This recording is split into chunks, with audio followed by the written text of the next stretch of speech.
అది అడిగొప్పలండి. నా పేరు లచ్చువమ్మ. నేను ధ్యానంలోకి వచ్చి 5 సంవత్సరాలయింది. ఈ 5 సంవత్సరాలలో నాకు గ్యాస్ ట్రబులు, షుగరు, బీపీ అన్నీ పోగొట్టుకున్నా ధ్యానంలో. కానీ ధ్యానంలో ఎందుకు ఎట్టబోయినాయి అంటే మునిబాబు సార్ ద్వారాగా అన్నీ ఇంజక్షన్ల ద్వారాగా అనేది నాకు అనుభవం అయింది.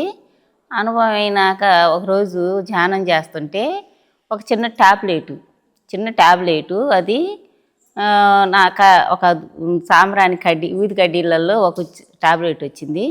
ఆ టాబ్లెటు ఇదేందోలని తీసి అట్ట పడేయంగానే ఒక ఆయన వచ్చి ఒకసారి వచ్చి ఈ టాబ్లెట్ మంచిది కదమ్మా, ఎందుకు పారేసినావు, వేసుకోవచ్చుగా అని అన్నాడు.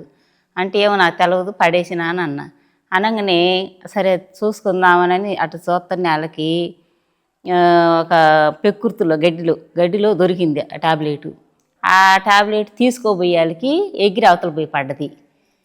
ఎందు ఎగిరి అవతల పోయి పడ్డది, ఎందో చేతిలో ఉంచి కూడా అని మళ్ళీ ఎతికితే ఇంకా కానరాల.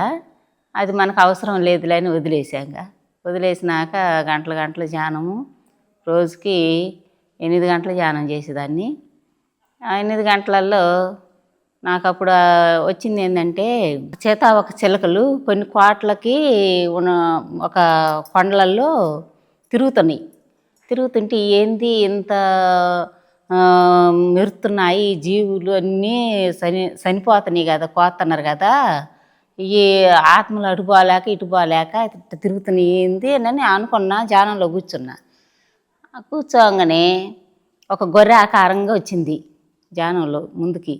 ఈ గొర్రె అట్టయితే ఈ ఆత్మలన్నీ ఈ కొయ్యటాన ఆత్మ వచ్చి నా కాడికి వచ్చి మొరపెట్టుకుంటుంది కదా అని, మరి ఈయనకి ఆత్మ మరి మీరు ఇట్ట వచ్చి ఉన్నారు, దీనికి పరిష్కారం ఏందని నేను ఆ గొర్రెని అడిగితే, నన్ను కోసిన వాళ్ళు మళ్ళీ జన్మలో వాళ్ళు రాక్షసై పుట్టుకాక అని వచ్చింది సబ్జెక్టు. ఓకే, అంటే అంటే మూగజీవుల భాషలో నాకు ఇలా వచ్చి చెప్పినాయి అని అనుకున్నాక నేను డీబీలోకి వెళ్ళిపోయినా.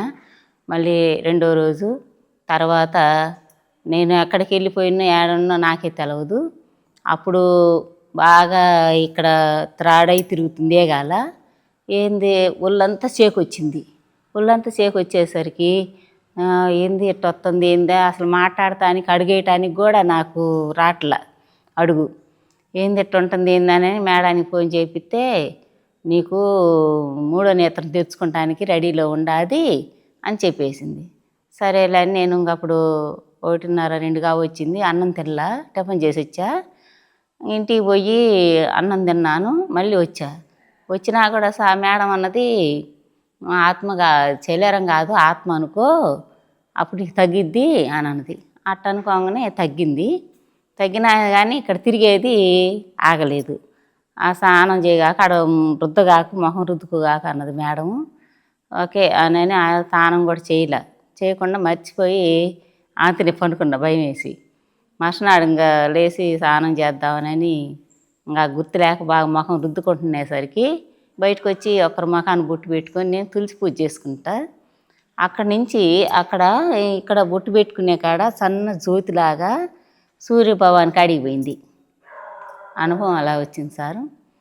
తర్వాత నా గత జన్మ అనేది ఏంది అని తెలుసుకుందామని నేను అనుకొని ధ్యానంలో కూర్చున్నా. నా గత జన్మ కూడా చూసుకుంటే, నేను పోయిన జన్మలో నేను ఒక వేపనాయన్ని. అయితే నేను పూజ చేసుకుంటా అక్కడ ధ్యానముద్ర వేసుకొని కూర్చుంటే నా ఇల్లు పూరి గుడిసె. అంటే తల్లిదండ్రి ఎవరనేది కానరాలేదు. అక్కడ సరే ఓకే, ఇంకా ధ్యానముద్రలో కూర్చున్నాం, అంతే వెళ్ళిపోయినట్టుకుంది. మళ్ళీ ఈ జన్మలకు వచ్చేళ్ళకి ఇలా వచ్చింది. ఈ భూమి మీదకి వచ్చిన కాడి నుంచి కూడా, అప్పుడు నేను వచ్చిన కాడి నుంచి ఎదిగిన కాడి నుంచి కూడా పూజలు, దాన ధర్మం, ముసలోళ్ళకి పెడతాం చేయటం అన్నీ నాకు అద్భుతంగా ఉన్నింట్లోనే పుట్టా. అందరికి కూడా బాగానే చేశా. ఎప్పుడు మా ఇంట్లో 3-4 బరగలు పాలు వస్తాయి. అయితే ఈ బరగళ్ళు ధ్యానంలోకి వచ్చిన ఈ బరగళ్ళు నా కోసమా, నేను ఎటు పోవాలి కాదు కదా, ఏం చేయాది కాదు కదా, ఎటు పోవాలన్నా ర్యాలీలకి ఎటని పోవాలన్నా కూడా ఈ బరగళ్ళు అన్నీ ఉన్నాయి, వీటిని అమ్మితే బాగుండని నా మనసులో అనుకున్నా. అనుకున్న ఆ బరగళ్ళన్నీ అమ్మేము. ఒక బర్రె ఉంది, అది 5, 6 ఈతల బర్రె. కానీ బలంగానే ఉంది కానీ ఆ బర్రె అది ఈన మోసింది. ఒక పొద్దుగూకులు తెల్లవార్జులు అది కష్టపడుతుంది, కానీ తానంలోకి వస్తుంది దూడ, బయటికి రావట్లేదు. మా మామగారు అన్నాడు, ఈ బర్రెని మీరేం పట్టించుకుంటలేదు, బర్రె అవంతా అల్లాడిపోతున్నది, మోగజీవి కదా, చెప్పుకోలేదు కదా అని అరిసిండు. మా అబ్బాయి చెబితే మా అబ్బాయి అన్నాడు, పొయ్యొత్తంలే అమ్మ అన్నాడు. నేను బర్రె కాడికి పాలు తీయటానికి 2 బరగళ్ళు ఉన్నాయి, 2 బరగళ్ళు తీద్దామని పొయ్యాలకి నాకెళ్ళి గుడ్లు ఎల్లబెట్టి చూస్తుంది బర్రె. చూసి అల్లాడిపోతుంది. దాని బాధ నేను ఆలకిచ్చిన. మడిసి అయితే ఎరికెటో సాయి తీసుకొని వెళ్ళేవాళ్ళే కదా, ఇది నోరు లేదు కదా అని చెప్పేసి నేను ఆ టిఫిన్ అక్కడ పెట్టి ఆ బర్రె అలాగా ఆ పొట్టంతా సాది మడికాడికి తీసుకొచ్చి ఆ పొట్ట సాది, అప్పుడు నేను ఆ జానముద్రం ఆ మడి పెట్టి ఈ పత్రి సార్ని తలుచుకుని, సారు మనుషులు అయితే ఏదని చెప్పగలుగుతారు, మోగజీవు ఎవరు చెప్పలేరు, వాళ్ళు చెప్పలేరు కదా, కాబట్టి నువ్వే చూసుకోవాలా, ఏం బాధ అని అనుకొని ధ్యానం చేసిన. 1 నిమిషం ధ్యానం చేసినాను. ఆ 2 బరగళ్ళు తీసుకొని ఇంటికి వచ్చేళ్ళకి ఒక పూట పగులు నైటు కష్టపడదల్లా ఇంట్లో పోయి టిఫిన్ ఆడబెట్టిన 1 నిమిషంలోనే బర్రె ఈనింది అద్భుతంగా. ఆ పత్రి సారే చూసుకున్నాడు అని అనుకున్నాను.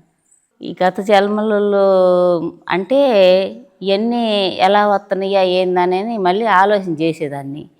నేను అప్పుడు ఏమనుకున్నానంటే, అంటే నువ్వెవరు అసలుకి, ఎలా వచ్చి నువ్వు ఏం చేయవచ్చు నువ్వు అని కూడా నేను ప్రశ్నించుకున్నా. అంటే గత జన్మలో నువ్వు చేసిన పుణ్యము, నువ్వు చేసినవన్నీ కూడా ఈ జన్మకి వచ్చినాక, ఇది నువ్వు పుట్టిన కాడి నుంచి కూడా రాజయోగంగా పెరిగి నువ్వు మళ్ళీ దీంట్లోకి నువ్వు ఎలా వస్తున్నావు అనే సబ్జెక్టు కూడా వచ్చింది. ఒకరోజు ఇక్కడే ధ్యానం చేస్తుంటే ఒక ఓత కొంగ అక్కడ కూర్చొని ఉంది, కర్ర మీద కూర్చొని నాకెళ్ళి చూస్తూ ఉంది. ఏంది బంగారం వచ్చి నాకెళ్ళి చూస్తున్నావు ఏందని అన్న. అంటే తలకాయ ఉంచుకుంది. సరే ధ్యానం చేయమ్మా అన్న. కళ్ళు మూసుకొని ఆ కొంగ అలాగ తలకాయ ఉంచుకొని కళ్ళు మూసుకొని ధ్యానం ఒక నిమిషం అట్లా చేసింది, చేసి వెళ్ళిపోయింది. ధ్యానం చేసి అంత చెప్పంగానే చేసిన అదే అని అనిపించింది నాకు. నేను అప్పుడు నా సూచి శరీరం ఇక్కడే ధ్యానం చేస్తుంటే నా ఎదురుగానే నా ఎదురుంగు కూర్చొని దగదగా మెరుతుంది. అంటే ఏంది, నేను ఇక్కడ ధ్యానం చేస్తుంటే నా ఎదురుగా ఇంకో నాలాగే వచ్చి కూర్చొని చేస్తుంది ఏంది అని అప్పుడు నాకు తెలవదు కదా, ఇది సూచి శరీరం అని మేడాన్ని అడిగితే, నువ్వు సూచి శరీరం నువ్వు చూసుకున్నావమ్మా, అలా ఉంచిన ఆ అనుభవాలు చాలా వచ్చిన. నేను కర్తాలు ఒకసారి వెళ్ళా, పత్రి సార్ని చూసా. పత్రి సారు ఆయన పాదాలు నమస్కారం చేసుకున్నాక మళ్ళీ రెండోసారి అందరూ రెండోసారి పోతున్నారు కదా, అందరూ మళ్ళీ పెట్టుకుంటారు కదా, నేను కూడా నమస్కారం చేసుకుందామని వెళ్ళాళ్ళకి ఇంకా ఊరు రానియలేదు. సరే ఒకసారి అయినా అందింది కదా అని అనుకున్నాక ఇంకా అక్కడ అయిపోయినాక రెండో సారు 5-6 నెలలకి నేను పోయి వచ్చినాక 5-6 నెలలకి ఇంకా ఆయన చెలేరం వదిలిపెట్టి వెళ్ళిపోయాడు. వెళ్ళిపోయినప్పుడు కూడా నేను వెళ్ళి అక్కడ ఆయన నమస్కారం చేసుకున్నాక అయిపోయినాక మళ్ళీ సంవత్సరంకి మళ్ళీ వెళ్ళిపోయినాక అక్కడ అందరూ ఆయన సమాధి చుట్టూ కూర్చొని ధ్యానం చేస్తున్నారు. నేను కూర్చొని ధ్యానం చేస్తున్నా. అయితే అప్పుడు సాయిబాబు అందరికి చుట్టూ జోలు కట్టుకొని చుట్టూ అందరికీ 2 రూపాయల బిళ్ళలు ఇస్తున్నారు. నా పక్కన ఒక మేడానికి ఇవ్వకుండా వెళ్ళిపోయాడు. ఇదేంది సార్ అందరికి ఇచ్చిండు కదా సాయిబాబు, మనకి ఇయ్యలేదేంది అని నేను పక్కన నేను కలిపి అనుకున్నట. అంటే సరే ఇచ్చిన వాకే ఇవ్వపోయిన వాకేనా అని అన్నట. తర్వాత మళ్ళీ వచ్చి సాయిబాబే 2 రూపాయ బిళ్ళ, అంత బంగారు బిళ్ళ, ఒక కాసు చిన్నది 2 ఇచ్చారు నాకు, నా పక్కన మేడానికి. ఆ చిన్న కాసులో శ్రీకృష్ణ పరమాత్మను కానిచ్చిండు. ఇదేంది ఇంత చిన్న కాసులో ఎంత పెద్ద శ్రీకృష్ణ పరమాత్మను కానిచ్చినాడు అని అనుకుంటే, అప్పుడు నాకు సబ్జెక్ట్ ఏమొచ్చిందంటే, ఆయన పత్రి సారు గత జలంలో ఆయన శ్రీకృష్ణ పరమాత్ముడు, తర్వాత సాయిబాబా అవతారంలో వచ్చినాడు. ఇప్పుడు మన కోసం మనకు తెలవజేయటానికి కోసం అయ్యి ఈయన మానవ జన్మకి ఎత్తి మనకి ఈ ధ్యానం నేర్పడానికి వచ్చినాడు అని నాకు సబ్జెక్ట్ వచ్చింది. అలాగే ఇక్కడ మేము కూర్చొని ధ్యానం చేస్తుంటేనే శివుడు వచ్చి ఇక్కడ సోలం పట్టుకొని ఎదురుగా నిలబడి చూస్తాడు. ఇట్లా ఎదురుగా నిలబడి చూస్తుంటే ఇదేంది శివుడు నాకు ఎదురుగా వచ్చి నిలబడ్డేందని అప్పుడు నేను ఆలోచిస్తుంటే ఇట్ట అన్నాడు. ఆ సోలం తీసుకొని ఇలా అన్నాడు. ఇలా నెలకి మెలకలకి ఇక్కడికి వచ్చి పడది. అదేంది సారు ఏంది నాకు సోలం అది ఏంది అసలుకి అట్ట అంటే అది ఏందోనని నాకు అనిపించింది. ఆ మెరుపు తీగలాగా వచ్చే వాళ్ళకి. తర్వాత మేడాన్ని సతీష్ సార్ని వాళ్ళు అడిగితే నువ్వు శివుడి కాడనే పొందినావమ్మా, నువ్వు నీ శక్తి నీకు ఇంక తిరిగే ఉందమ్మా అని వాళ్ళు అన్నారు. ఓకే అనుకున్నాక ఇవన్నీ కూడా ఈ గత జన్మలో వాసనలు అనేది నాకు అనిపించింది. ఓ రోజు మేము ర్యాలీకి వెళ్ళాము, చింతపల్లి వెళితే అక్కడ ర్యాలీ చేసినాము, భోజనం చేసినాము, ధ్యానంలో కూర్చున్నాక నాకు ఎంబటే ఇట్ట గుడి ఉంటే ఇట్ట పక్కన పిరమిడ్ వచ్చింది. పిరమిడ్ వస్తే అక్కడ వాళ్ళకి పిరమిడ్ పిరమిడ్ వచ్చింది. అక్కడ అట్ట తోక సుక్కాల అలా అట్ట వచ్చి అక్కడ భూమిలో పడ్డది. ధ్యానంలోంచి లేచినాక సార్ నాకు ఒకటి అనుభవం వచ్చినా చెప్పమంటవా అని అడిగా.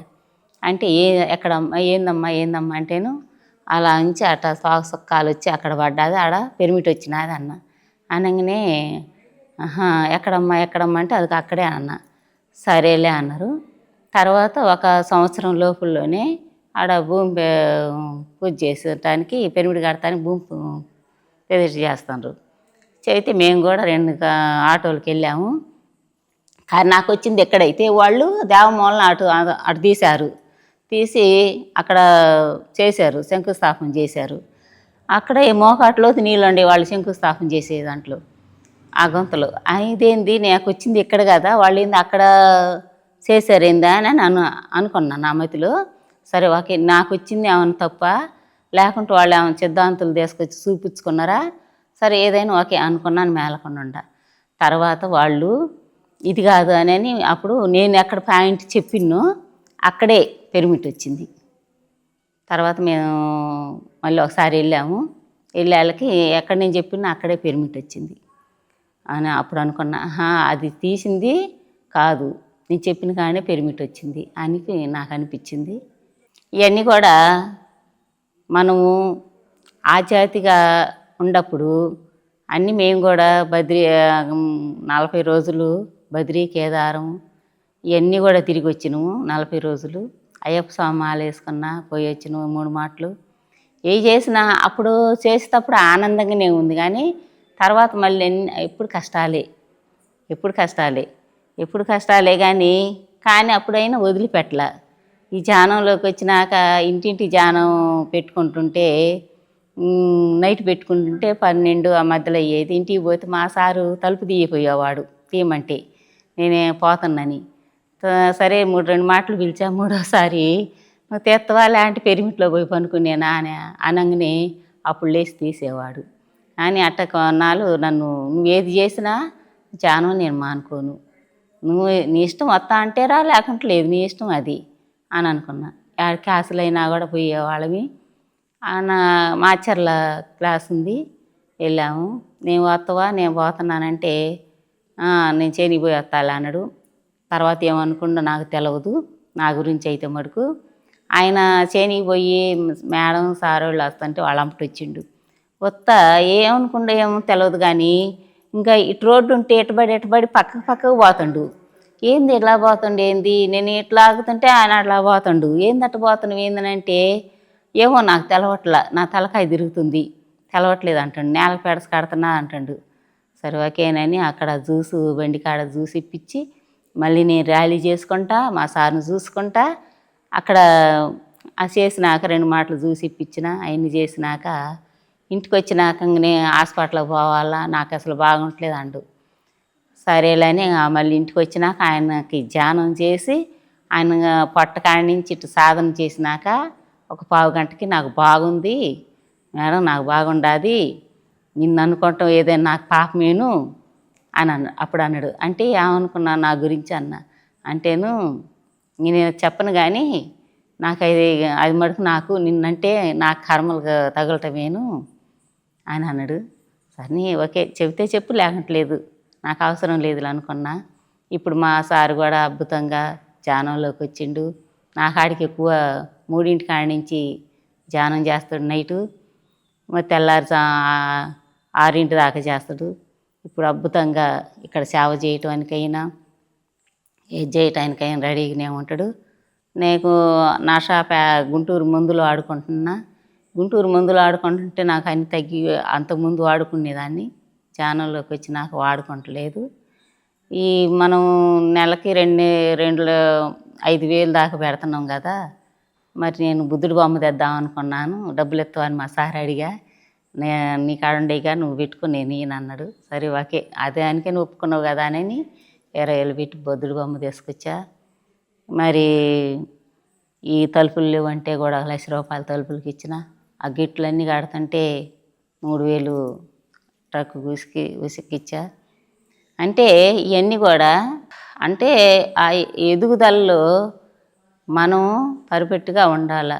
మనం ఎవరిని ఒక మాట అనకూడదు. మన నోట్లో నుంచి మాట వచ్చిందంటే అవతల వాళ్ళకి మనం ఇబ్బంది పెట్టినట్టుగా ఉంటుంది అనేది నేను తెలుసుకున్నా. అన్నీ అద్భుతంగానే ఉండయి. పిఎన్జి ఛానల్ వాళ్ళకి ధన్యవాదాలు, పత్రి సార్కి ధన్యవాదాలు.